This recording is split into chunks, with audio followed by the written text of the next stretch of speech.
Hello दोस्तों, तो आज हाजिर हूँ आपके सामने एक ज़बरदस्त वीडियो लेके। और वैसे तो मैं कोई अनवांटेड ब्रांड प्रमोशन नहीं करता, खास करके वो ब्रांड्स जो कि सेहत के लिए हानिकारक है। लेकिन इस सिचुएशन में I really can't help it, मेरे मुंह से बस एक ही डायलॉग निकल रहा है, खूब जमेगा रंग जब मिल बैठेंगे तीन यार। इंडिया, ग्रीस और साइप्रस। और धूमपान और अल्कोहल सेहत के लिए हानिकारक है, लेकिन ये जो गठजोड़ है ये शांति दूतों के लिए बहुत ही उससे 10 गुना ज़्यादा हानिकारक है। ग्रीक मीडिया ने इंडिया, साइप्रस और ग्रीस की दोस्ती के बारे में क्या कहा, उसके बाद ग्रीक और साइप्रस के लोगों की कमेंट्स पढ़ेंगे और काफ़ी मज़ा आने वाला है। तो चलिए वीडियो शुरू करते हैं। पहले वीडियो देख लेते हैं और उसके बाद काफ़ी सारे इंटरेस्टिंग कमेंट्स मैं आपको पढ़ के सुनाऊंगा। तो लेट्स स्टार्ट।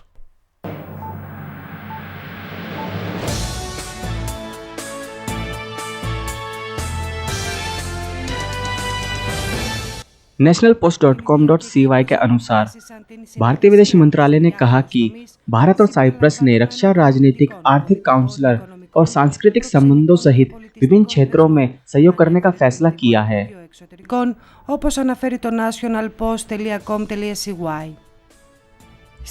घोषणा में कहा गया है कि हमारे पास भारत और साइप्रस के बीच 5वें दौर का परामर्श है जो 10 दिसंबर को हुआ था।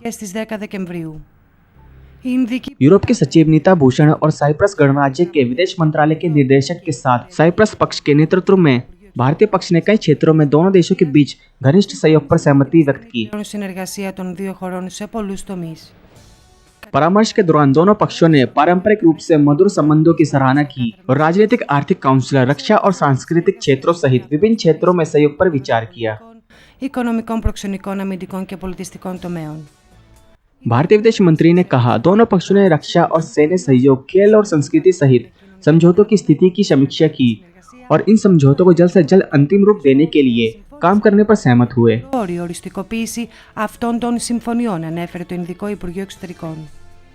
भारत और साइप्रस ने पूर्वी भूमध्य सागर संकट और उत्तरी साइप्रस पर टर्की के कब्जे और भारत यूरोपीय संघ संबंधों के साथ साथ पारंपरिक हितों के मुद्दों पर विचारों का आदान प्रदान किया और संयुक्त राष्ट्र और अन्य जगहों पर सहयोग को और मजबूत करने पर सहमत हुए। भारत ने ग्रीस के साथ बहुत अच्छे संबंध बनाए रखते हुए अन्य बातों के अलावा साइप्रस गणराज्य के सैन्य रूप से सहयोग करने के लिए अंकार के मुद्दे पर विचार करने का फैसला किया। नई दिल्ली वास्तव में पहली बार तुर्की से अधिकृत क्षेत्रों के मुद्दे में शामिल है, जो भूमध्य सागर में टर्की की चुनौतियों को शैलीबद्ध कर रहा है।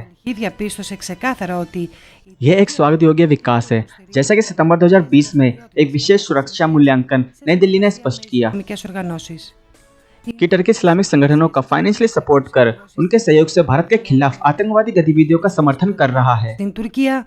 भारतीय सुरक्षा सेवाओं ने इस बात के सबूत जुटाए कि तुर्की स्थित गुर्गे अंकारा सरकार के स्पष्ट समर्थन के साथ भारतीय आतंकवादी समूहों को ISIS की ओर से लड़ने के लिए सीरिया की यात्रा करने की सुविधा प्रदान कर रहा है।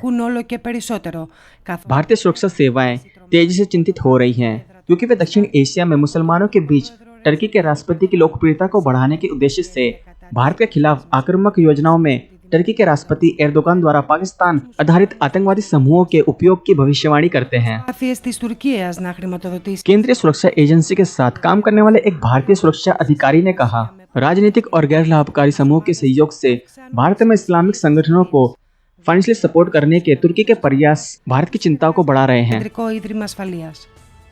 भारत का कहना है कि राष्ट्रपति एर्दोगान के बेटे बिलाल विध्वंसक और कट्टरपंथी इस्लामिक मिशनों के प्रभारी हैं। हाल ही के वर्षों में एर्दोगान का बेटा कई आबादी में गुप्त प्रचार अभियानों का नेतृत्व कर रहा है। भारत सहित टर्की और दुनिया भर में आतंकवादी गतिविधियां कर रहा है।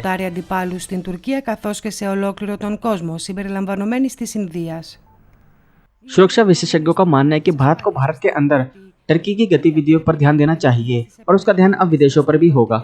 अभी अंकारा ने एक और शक्तिशाली दुश्मन बना लिया है, जिसे उसके विशाल आकार के कारण किसी को भी नजरअंदाज नहीं करना चाहिए।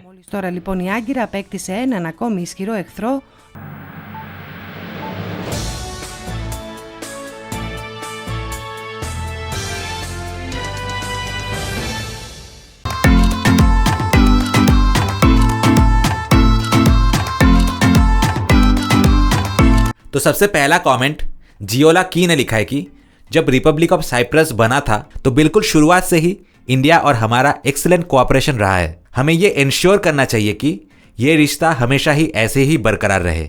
उसके बाद एना ने लिखा है कि congratulations India, cooperation with Cyprus ये बिल्कुल सही रास्ता है। ग्रीस के साथ भी ऐसा ही कोऑपरेशन होना चाहिए। हमारे इस गठबंधन से द सो कॉल्ड सुल्तानों को बहुत बड़ा झटका लगेगा और उन्हें बहुत भुगतना पड़ेगा। हमारे बीच चाहे किसी भी तरह का गठबंधन हो, उससे लोगों की भलाई ही होगी। उसके बाद कोस्टास क्रेट ने लिखा है कि ये बहुत ही अच्छी खबर है। उसके बाद पैन_बी ने लिखा है कि इंडिया हमारा नेचुरल एलाई है। साथ ही इंडिया यूएन सिक्योरिटी काउंसिल की परमानेंट मेंबर भी है और एक न्यूक्लियर देश भी है। उसके बाद थेरिक ने लिखा है कि बहुत जल्द ब्राह्मोस राफेल में इंटीग्रेट हो जाएगा और हमारी नज़र उसी पे टिकी हुई है क्योंकि हम बहुत इंटरेस्टेड है ऐसे एक कॉम्बिनेशन को खरीदने में। उसके बाद मॉरियोस हाजी कायरो एक्वा ने लिखा है कि well done. By the way, अगर हम स्पोर्ट्स की बात करें तो इंडिया हमें बहुत अच्छा क्रिकेट खेलना सिखा सकता है। And he's found the gap. And we all know how hard he can hit the cricket ball. Mahendra Singh Dhoni. उसके बाद जॉन मोगिया ने लिखा है कि प्रार्थना करता हूं कि जैसे कि इंडिया और हमारे प्यारे से देश साइप्रस के बीच इतने अच्छे संबंध बन रहे हैं, ठीक वैसे ही भारत और ग्रीस के बीच भी इतने ही अच्छे संबंध बनने चाहिए। ये कमेंट पढ़ने के बाद मैं कुछ कहना चाहूँगा कि सच में इन बेशर्म पाकिस्तानियों और बहुत सारे बांग्लादेशियों को भी साइप्रस के लोगों से कुछ सीखना चाहिए। भले ही वो ग्रीस से अलग हो गए हो और एक अलग देश बन गए हो, लेकिन आज भी ग्रीस के लिए वो कितने अच्छे ख्यालात रखते हैं और चाहते हैं कि ग्रीस का भी हर चीज़ में भलाई हो। जबकि इन बेशर्म पाकिस्तानी और एंटी इंडिया बांग्लादेशी के दिल में इंडिया के लिए सिर्फ और सिर्फ जहर है। बहुत सारे क्रिटिकल केसेस में ट्रीटमेंट कराने इंडिया ही आते हैं वो लोग, और इंडियन डॉक्टर्स बेसिकली उनकी जान बचाते हैं। फिर भी इंडिया के लिए कोई ग्रेटफुलनेस नहीं है, उल्टा इंडिया को ही गाली देते हैं। तो ये बहुत ही दुखद बात है कि ग्रीस के पास इतना अच्छा नेबर है, जबकि हमारे ये नेबरिंग देश जो कभी भारत का ही टुकड़ा हुआ करता था, उनके दिल में ऐसे ख्यालात है इंडिया को लेके। तो एनीवे, बढ़ते हैं दूसरे कमेंट की ओर। टॉम लियोनी ने लिखा है उसके बाद, right move from Republic of Cyprus. Greece को भी बिल्कुल ऐसा ही करना चाहिए। उसके बाद निकोलास सोमाकिस ने लिखा है कि वेल डन इंडिया। उसके बाद स्टेम एंजल ने लिखा है कि for the first time Greece has so much mobility in foreign policy. उसके बाद जॉर्ज एफ्थिमायो ने लिखा है कि इंडिया के साथ रिश्ता मतलब प्रॉफिट ही प्रॉफिट। उसके बाद जॉर्जियोस डेलिगानिस ने लिखा है कि इंडिया को ग्रीस और साइप्रस में मिलिट्री बेसिस बनाने दो और उनके लिए हमारे नेचुरल गैसेस के भंडार खोल दो, जो कि हमारे देश में बहुत अधिक मात्रा में मौजूद है। उसके बाद अनमोल वांगखेड़े ने लिखा है, ये शायद कोई इंडियन है जो कि ग्रीस में रहते हैं। उन्होंने लिखा है कि ग्रीस नीड्स स्मार्ट पॉलिटिक्स। अगर आपके पास एक अच्छा इकोनॉमी है तो आप में इन्वेस्टिंग पावर आएगा और आप डिफेंस में ज़्यादा इन्वेस्ट कर सकते हैं और इंडिया से काफ़ी सारे वेपन्स खरीद सकते हैं। साथ ही ग्रीस को इंडियन टूरिस्ट के लिए खोल दो और इंडिया में ग्रीस टूरिज्म को प्रमोट करो। सर्बिया की लोगों की तरह इंडियन लोग भी ग्रीस के एंशिएंट हिस्ट्री और आर्किटेक्चर को बहुत पसंद करते हैं। तो अगर दोनों देशों के बीच किसी चीज़ की ज़रूरत है तो वो है स्मार्ट पॉलिटिक्स। तो दोस्तों, कमेंट का सिलसिला यहीं पे खत्म करूंगा। मिलते हैं आपसे नेक्स्ट वीडियो में। Till then, good bye.